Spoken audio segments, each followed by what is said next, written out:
What's going on, guys? So it's opening day crab season 2020. We're here with the historic and beautiful Golden Gate Bridge. We're going to show you what you need so you can go crabbing, whether it's from the shore or from a boat. I got two special guests here. These guys are from Pitbull Tackle, and I'll let them introduce themselves and just talk about all the gear. What's up, guys? I'm Tristan from Pitbull Tackle. This is Will. Just want to go over a few things about crabbing. A lot of guys are doing it. There's a lot of options out there. Just figured we could kind of hopefully break down some of the details of it for you, and should be a little helpful to you. These are two super popular styles of pots. This one's kind of like, they call it a commercial style, or it's a rubber wrap. It's just rebar wrapped in rubber. This one is just a steel pot that's rubber dipped. It helps longevity of the pot. It helps keep it from dissolving down in salt water. These pots over time, you know, the ocean eats everything. So this one helps the life of the pot a little bit. The biggest thing is on these two is going to be the weight. These pots come in at 12 pounds. It's an easy sport style pot. If you're on a little boat, you can stack them easy, throw them easy. This pot over here is 24 pounds, so it's double the weight. So if you're fishing deeper water with more current, you know, especially in bigger weather, a bigger swell, you're gonna want a heavier pot.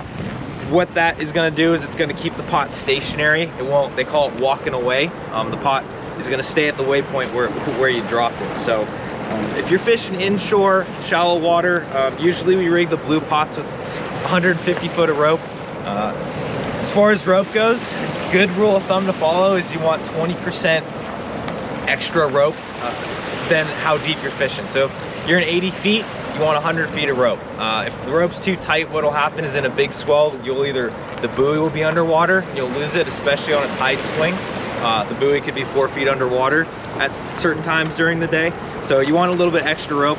The other big thing is leaded rope. A lot of guys will run just like a poly rope or a standard just plastic rope on top. The big issue with that is it floats. So for boats that are driving by, especially in like low light in the morning or in the evening, boat runs over that rope is floating on the surface. It's gonna wrap up in its prop.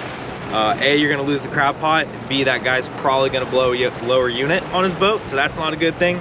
But the other thing too is if that rope's floating on the surface and you get a little bit of wind on it, the thing's gonna tangle up and knot up like you wouldn't believe. So instead of pulling that crab pot back up, you're gonna be sitting there untangling crab rope for 20 minutes. So leaded rope, especially at least like the first 25%, that top section, leaded rope is definitely the way to go. Besides that, there are a few different ways to hang bait in the trap. You know, a lot of guys really pay a lot of attention to what kind of bait they're putting in there. A few of the main styles, most people are familiar with the mesh bait bag. You can pretty much put anything in there. So you can put fish carcasses, you can put chicken liver, you can put squid, whatever you want. The small mesh helps keep the bait in there a lot better and a lot longer. Once the crab get in these pots, they tear that bait apart. So it's a little bit better than a wire bait cage. Now, if you're doing a short soak, you know, you drop the pot in the morning, you pick it up in the afternoon, this might even be a better option. It's more open, it's gonna let the bait kind of percolate out better. Crab are gonna get called to it faster, but you're gonna run out of bait a lot quicker. Personally, we really like putting the bait pins in there. We just keep rockfish carcasses from the season. We keep them frozen. When we go out, you open this pin up, you stick this right through both eyes, right through the head, or somewhere in the bone. So then your bait will be hanging here, and we stuff as many as we possibly can on this thing. You take it, you're just gonna clip it in right here. You're gonna have, we'll call it hanging bait, right in the middle of the pot. You close it down, strap it up, you're good to go. My personal opinion is the more hanging bait you have in the pot, the better. That's what the crab want. Like I said, we use rockfish carcasses. A lot of guys use albacore carcasses. If you're fortunate enough to get out this season and pick up some albacore, a lot of guys keep those. Those are really good. It's oily. That scent spreads out quite a bit at the bottom of the ocean. But yeah, I'll bring it over to Will too. He'll give you some more details on some of the rigging here. So with these pots, they do have these escape doors on both of them. You can see them here on this commercial rubber wrap pot, and then on this blue pot here. There's one on each side there too. With the pots, you do have to have some type of device that does break away, rot away, in case your pot gets lost, in case it walks away and you can't find it. So our pots are rigged with this cotton here, with the thought being that if this rope did come off, if you did lose the pot, this would rot away. These doors would open up, the crab could get out if they needed to. Another thing with this is, like Tristan said, there's 2 different weights here. These are about 12, 13 pounds. These things run 23, 24 pounds.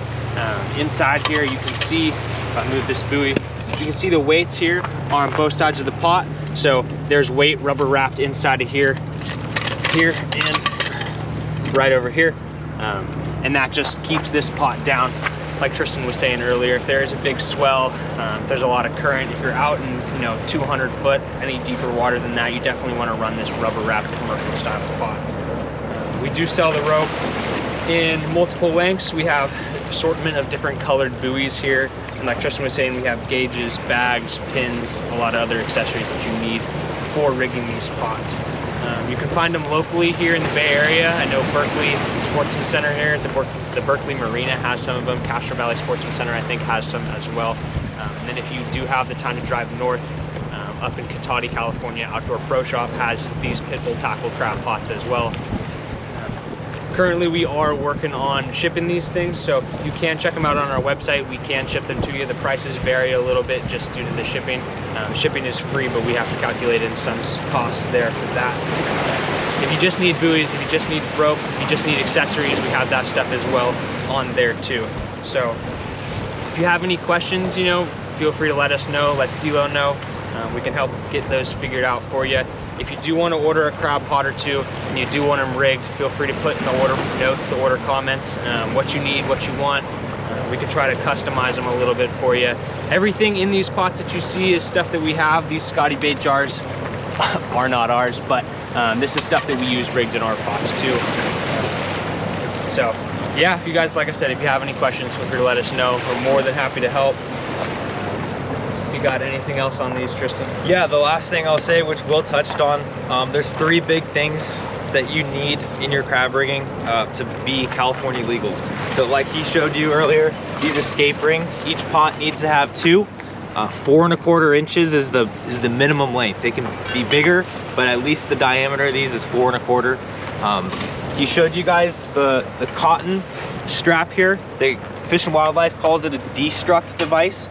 It's just a way for the pot to open up if it was lost at the bottom of the ocean. This will rot away, the pot will open. So you need those 2 things. And then the last thing is on your buoy, no matter what style pot, you have to put your Go ID fishing license number on there. So on your license, there's a Go ID number. It's in bold print right at the top of the license.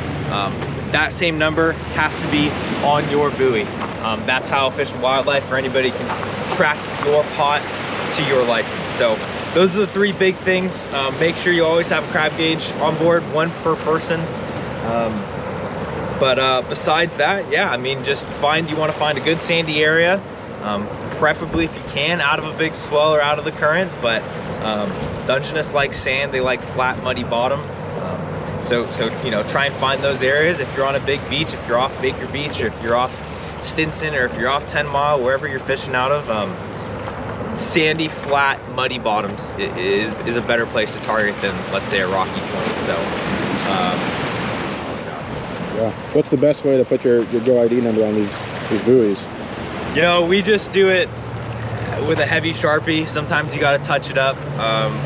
Times I just bring with me a little dollar store scrub brush, because you put these things in the water and in just a few days you get algae and all sorts of nasty stuff on there. But I just take a scrub brush and a little bit of water. You can usually scrub it off to keep the Sharpie look good. Some people paint them on too. You can use spray paint and stencil. The issue is that Go ID number is relatively long, so spray painting anything on here with a stencil doesn't really fit. So the Sharpie is a solid option. Another option I've seen is people actually laminate things on here, tape them on, strap them on, fix them to the buoy. So it's actually just a printed piece of paper, laminated, stuck on here. You just got to make sure that thing's really secure. It doesn't come flying off and this buoy's floating around out in the seas. So that's another way you can go about that. Yeah. So besides that, I mean, that's pretty much all the regulations. Keeper size crab is 5 3/4. Pretty much all gauges out there have these measuring devices that'll fit a crab. We have a few too. you know, it's pretty simple. You just bring the crab up.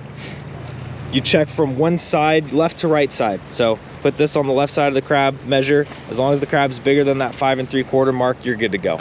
All right, guys, well, you guys heard it. It's pretty simple. You guys can order it online directly to them. And I'm pretty sure that if they wanted to, these guys could, they can rig them up for you guys, right? If somebody wanted all this already set up like that, just someone just ready to go or doesn't know how to do it, then you guys can order that and they'll take care of you, and a good chunk of crab real quick. So yeah, go ahead, I'll put all the links in the description of the video. You guys check it out. But until next time, guys, we'll see you in the water, and we'll get some video with these things in the water out of Half Moon Bay, some cameras inside, and we'll see you soon. All right, guys, you guys keep them rods bent, and I'll see you on the water later.